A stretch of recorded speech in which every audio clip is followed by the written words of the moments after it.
Good morning. It is Tuesday, August 10th, and this is a bonus episode of the College Football Daily. I'm your host, Lance Glinn. We come to you on this bonus episode with the unfortunate news that broke earlier today that Wake Forest quarterback Sam Hartman will be out indefinitely due to a non-football related condition, according to Wake Forest Athletics.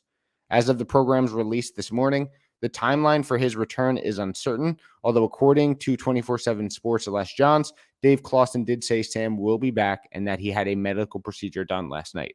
Sam was the ACC's third leading passer last season with over 4,000 yards, accounting for 50 total touchdowns, leading Wake Forest to a win in the Gator Bowl and an 11-win season overall. Of course, when a situation like this happens, you never want to unknowingly speculate as to what may have happened or what the issue might be. All we can do now is support Sam and his family, give our thoughts and prayers, and wish him the best and a speedy recovery. Unfortunately for Wake Forest, they now have to proceed in fall camp without their quarterback and get someone else ready for that September 1st game against the VMI. So joining me now to discuss this news and where Wake goes from here is the publisher of 24/7 Sports, DemonDeaconDigest, covering all things Wake Forest, Les Johns. Les, thanks so much for coming on. Really appreciate it. Happy to be here. Thanks for having me on, Lance. So, Les, I know it's been a busy morning for you, to say the least. I know you were recently at practice and you talked with head coach Dave Clawson as well. So let's jump right into it. What more did he have to say about the Sam Hartman news? Did he say what the injury was, give a more firm date as to when Sam may return? What's the latest from the head coach on Wake Forest star quarterback? I guess the biggest things we got from Coach Clawson today was that there is an aura of confidence that Hartman will be back this season. It's kind of a matter of when, but, not if. And that, they're really confident in both the quarterbacks that are sort of competing for the job right now, and they're confident in the skill guys they have around them and the offensive line they have protecting them. I mean, there's 104 starts returning on the offensive line. Wake Forest has probably the best pair of outside receivers in the ACC, maybe even in the entire country, in A.T. Perry and Donovan Green. And there's stable running backs that, should be able to contribute as well. So they're excited still. They say the expectations haven't changed, of course. But he really did not give us much more details in terms of the exact ailment for Sam. They said that there was something that came up yesterday and that Sam alerted the medical staff to some symptoms that he was having. They went through seemingly a battery of tests. Was able to diagnose the ailment late in the evening, and there was a procedure done of some sort yesterday. Whatever it was that we're not being told that Sam Hartman is dealing with was addressed yesterday. So the clock starts now in terms of recovery and rehab, because whatever it is that the diagnosis has already been treated. Sam was at practice today. He spoke to the team at the end, breakdown at the end of practice, and seemed in pretty good spirits. So that's about all I've got right now. I mean, the team says expectations haven't changed. Clawson says expectations haven't changed.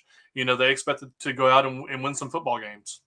Yeah, and it's great to hear that a procedure ultimately was done, because obviously, when something like this arises, the first thing you think of is a person's long-term health. So the fact that they were able to diagnose whatever it is, do a procedure, and hopefully get him on the road to recovery is a positive. I know you also talked to players as well after practice. What did they have to say about the news? What was their reaction? I can assume it was incredibly tough for them to hear, not only because of what Sam means to the team on the field, but off the field, how much of a leader he is and how beloved he is by his teammates.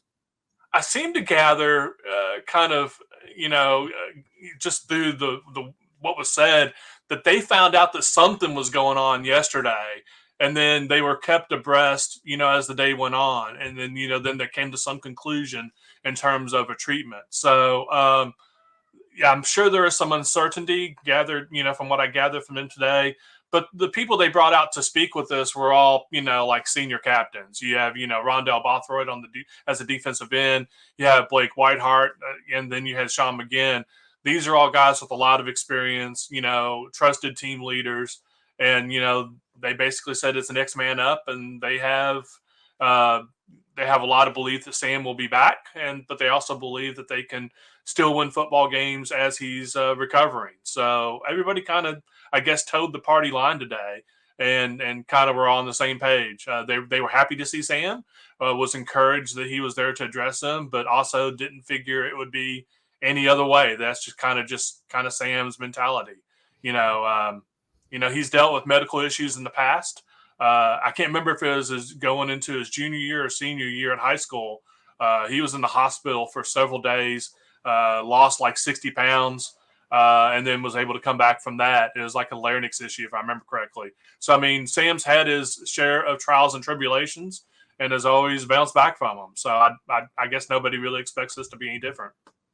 So, Les, as I mentioned earlier, Wake Forest now has to prepare moving forward without Sam Hartman. They open the season September 1st against VMI. The focus now shifts onto quarterbacks Michael Kern and Mitch Griffis. And in fact, Dave Clawson mentioned today that Mitch Griffis will be the starting quarterback moving forward. One, did that surprise you? And two, what can you tell us about Griffis? What kind of quarterback, is he? What should we expect from the redshirt freshman?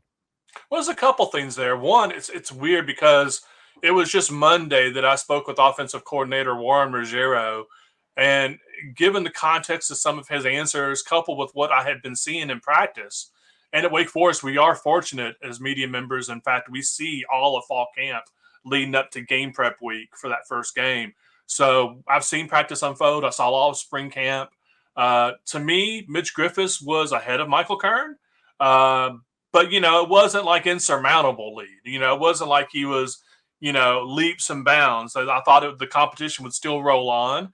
And Sam Hartman had already designated this his final season, even though he does actually, because of COVID, have another year eligibility hanging out there. He'd already said this would be his last season. So the competition between Griffis and Kern wasn't just really to be the backup this season. It kind of was the start of the competition to be QB1 for 2023, right? So I expected when the depth chart came out that we would see Sam Hartman on top and then, to say Michael Kern or Mitch Griffis as the backup. That's what I expected to see. But in my mind, I felt that Mitch Griffis was probably ahead, and I wrote that Monday. Turns out I was right. Mitch has, I feel, a better handle of the offense than Michael right now, and he also adds an aura of escapability in the pocket that we don't necessarily see as much of from Michael Kern or even Sam Hartman for that matter. I believe when the pocket breaks down, that Mitch Griffis can probably create with his feet, probably to a little bit greater degree than both those other two quarterbacks. Either to find players down the field that get open eventually or to make plays for himself. And I fully believe he's capable of leading the Deacs to wins in the first 3 weeks of the season against VMI at home, on the road against Vanderbilt, and then at home the following week against Liberty. All of a sudden, week 4 beckons and it's Clemson, and the mood changes significantly. So we'll see where things are at by that point. So, Les, I'll get you out of here on this one. There is about 3 weeks till the opening game. Mitch Griffis, now the starter for it. How difficult is the offense to pick up with not much time to obviously do so? Do you foresee them, I guess, maybe shrinking the playbook, at least in the short term, to get Griffis adjusted? You mentioned VMI, of course, not really a marquee matchup to say the least, but, he still has to perform in week 1 and obviously tougher tests in Vanderbilt, Liberty, and then Clemson in week 4 and the weeks following. I honestly don't think the playbook shrinks at all. I mean, Michael Kern is a 4th-year player in this program. Mitch Griffis is a 3rd-year player in this program. Both were early enrollees in the spring, the years they arrived. So they have been a part of this program for a long time. Wake has also been fortunate enough to be able to run, 3 deep across the field in recent camps. So there's been plenty of reps to give to these guys. Offensive coordinator Warren Ruggiero told me on Monday that they had 120% of the offense installed at this point. I don't know how that works, but that's what he said. And that after the next scrimmage, they plan on paring it down to just 100% and just kind of keep the things they like and kind of scrap some things that they don't like as much. So I don't think the playbook shrinks at all with Mitch Griffis. And I think he probably adds a level of escapability and scrambling that maybe you don't quite get with Sam Hartman. So once again, I'm not going to sit here and say that Wake Forest is happy that they've lost. their Heisman candidate, Sam Hartman, for the beginning of the season. But I don't think I think they're prepared for it. And Clawson said that they're more prepared for this now than in 2018, for instance, when it was Sam Hartman and Jamie Newman competing for the starting job. So, I think they're prepared for it. I think they've got the skill guys. They've got a great offensive line, and I think they've got a capable quarterback. And I think they're set up to win. But I just don't know by the time week 4 comes how ready they'll be. So, well, look, we at 24/7 wish Sam Hartman nothing but the best and hope for a speedy recovery for him. And you can follow Les on Twitter at Les_Johns and make sure to do so, as he has been on top of all the news surrounding Sam Hartman. Les, thanks so much for coming on. Really appreciate it. Thanks for having me on. Have a great day. So remember to like this video and subscribe to the 24/7 Sports YouTube channel. Also give us a 5-star rating and a review on Apple Podcast. For Les Johns, I am Lance Glinn. Thanks for listening to this bonus episode of the College Football Daily.